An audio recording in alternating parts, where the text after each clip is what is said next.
Our kitchen's pretty tiny, so we had to come up with a creative solution. This pegboard project really helps.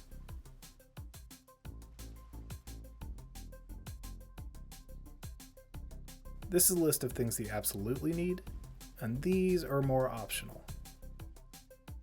We decided to paint ours so that it would give it just a little bit more personality. It also slightly helps waterproof it.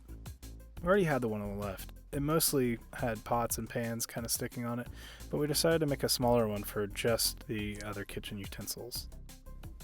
So here I'm measuring to see what length and width I'll need, but it actually ended up being a perfect fit.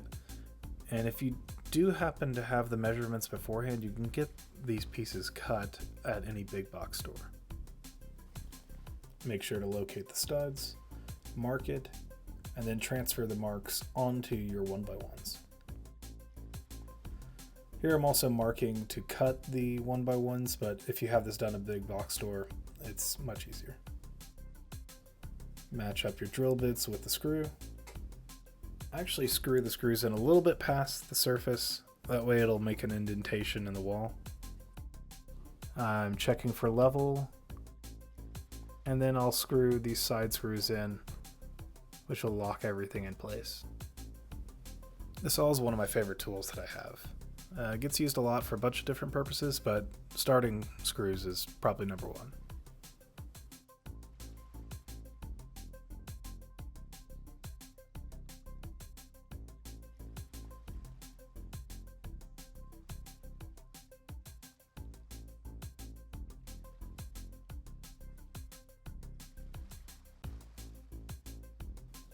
Go ahead and clean any dust and install the pegs.